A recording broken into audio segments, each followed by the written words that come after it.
Seja muito bem-vindo ao Momento Conecte-se com o Senhor, o nosso devocional diário de leitura da palavra e de meditação sobre o reino de Deus. Hoje seguimos firmes na leitura do 5º capítulo do Evangelho segundo Marcos. Assim, chegaram ao outro lado do mar, a região dos Gerazenos. Quando Jesus desembarcou, imediatamente um homem possuído por um espírito imundo saiu do cemitério e veio ao seu encontro. Esse homem morava entre as cavernas usadas como túmulos e ninguém conseguia detê-lo, nem mesmo com correntes. Sempre que era acorrentado e algemado, quebrava as algemas dos pulsos e despedaçava as correntes dos pés. Ninguém era forte o suficiente para dominá-lo. Dia e noite vagava entre os túmulos e pelos montes, gritando e cortando-se com pedras. Quando o homem viu Jesus, ainda a certa distância, correu ao seu encontro e se curvou diante dele. Então soltou um forte grito: "Por que vem me importunar, Jesus, Filho do Deus Altíssimo? Em nome de Deus, suplico que não me torture." Pois Jesus já havia falado ao espírito: "Saia deste homem, espírito impuro." Jesus lhe perguntou: "Qual é o seu nome?" Ele então respondeu: "Meu nome é Legião, porque há muitos de nós dentro deste homem." E os espíritos impuros suplicaram repetidamente que ele não os enviasse a algum lugar distante. Havia uma grande manada de porcos pastando num monte ali perto. "Mande-nos para aqueles porcos", imploraram os espíritos. "Deixe que entremos neles." Jesus lhes deu permissão. Os espíritos impuros saíram do homem e entraram nos porcos, e toda a manada, cerca de 2.000 porcos, se atirou pela encosta íngreme do monte para dentro do mar e se afogou. Os que cuidavam dos porcos fugiram para uma cidade próxima e para seus arredores, espalhando a notícia.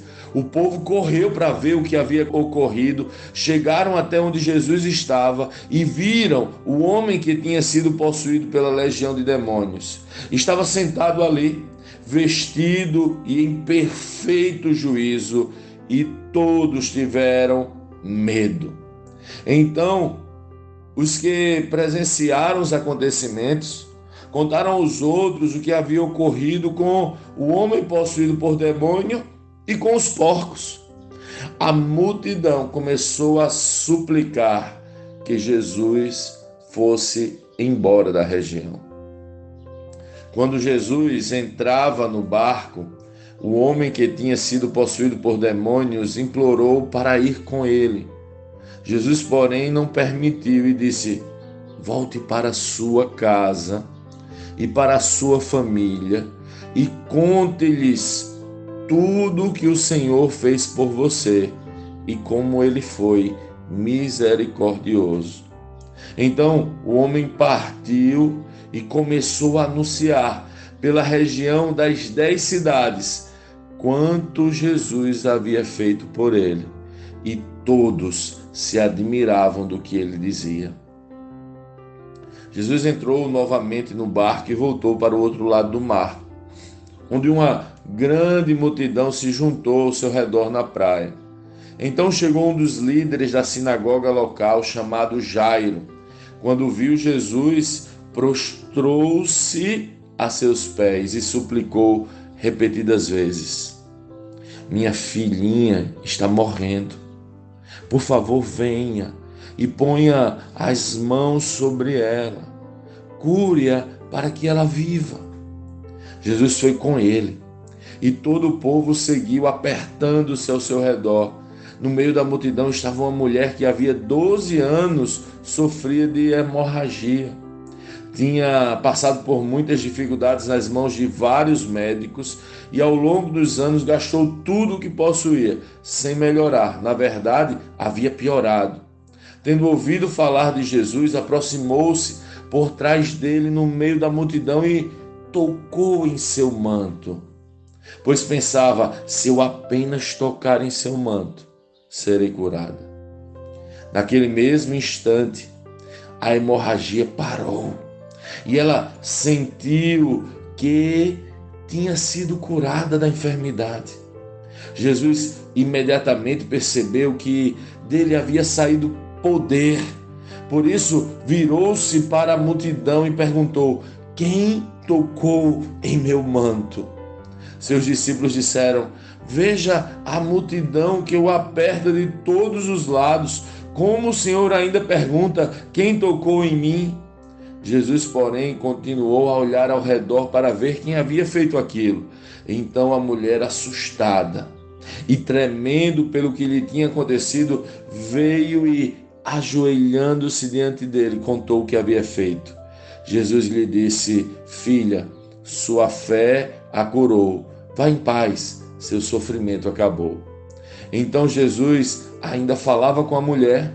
Chegaram mensageiros e lhe disseram: sua filha morreu. Para que continuar incomodando o mestre? Jesus, porém, ouviu essas palavras e disse a Jairo: não tenha medo, apenas creia. Então Jesus deteve a multidão e não deixou que ninguém o acompanhasse, exceto Pedro, Tiago e João, irmão Tiago. Quando chegaram à casa do líder da sinagoga, Jesus viu um grande tumulto, com muito choro e lamentação. Então entrou e perguntou: por que todo esse tumulto e choro? A criança não morreu, está apenas dormindo. A multidão riu de Jesus. Ele, porém, fez todos saírem.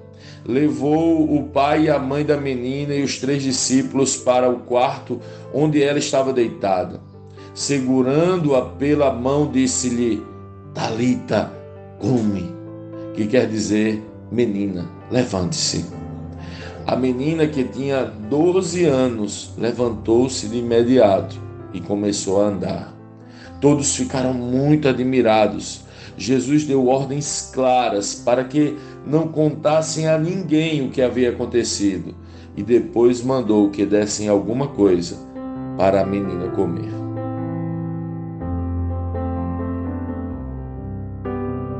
Lendo este capítulo de hoje, nós precisamos responder: como Cristo lê esse texto? O que aprendemos nele? E que aplicações práticas esse texto deve trazer para as nossas vidas?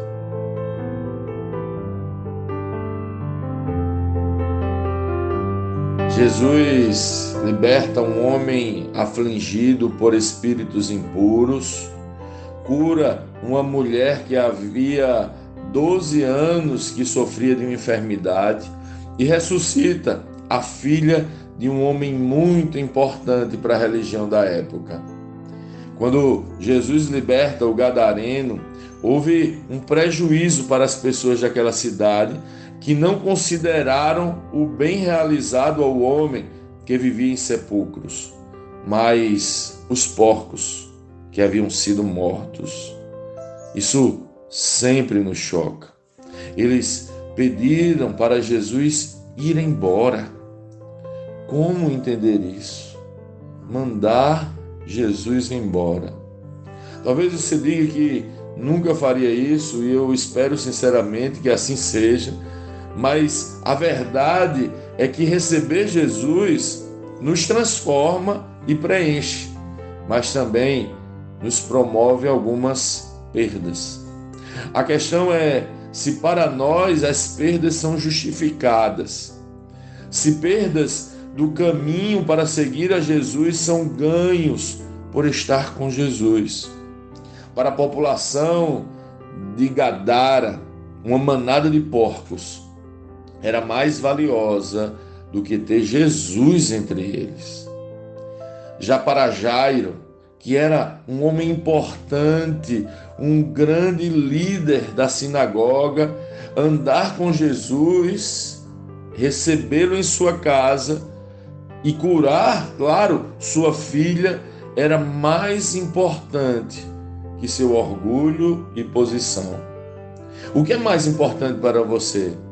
Para a mulher que sofria há 12 anos, valia a pena enfrentar uma grande multidão para tocar nas vestes de Jesus, pois cria em um milagre. E Jairo, o homem importante, ficou esperando Jesus enquanto a mulher era curada. Imagine a cena, as pessoas vendo o grande Jairo esperando por Jesus. Ei, você espera por Jesus? Para Jairo, valia a pena esperar, mesmo sabendo que sua posição e influência estava sendo comprometida, afinal ele era um religioso, um líder religioso. Isso não importava mais. E o gadareno tinha vivido uma vida miserável a vida toda e agora estava livre. Era justo que vivesse seus novos dias aproveitando, trabalhando, formando uma família e tudo mais. No entanto, o que ele queria era ir com Jesus, era andar com Jesus. Poucas horas ao lado de Jesus fizeram ele perceber que sem Jesus tudo era perda. E para você, estar com Jesus é melhor que tudo? Ele recebe o comando, o gadareno. Jesus diz assim para ele, que o texto fala.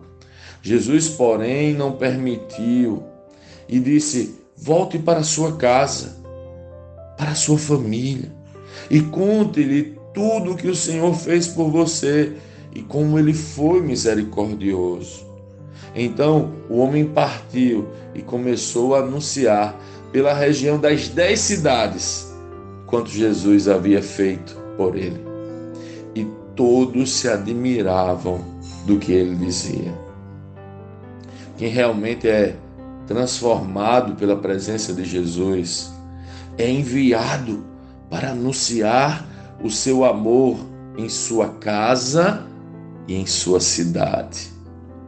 Minha oração é que possamos considerar a presença dele, ter todo o restante como perda e entender que estamos sendo enviados por ele. Vamos juntos. Somos como o gadareno, que fomos libertos e agora fomos enviados para a cidade. Vamos anunciar o amor de Jesus em nossas casas e em nossas cidades.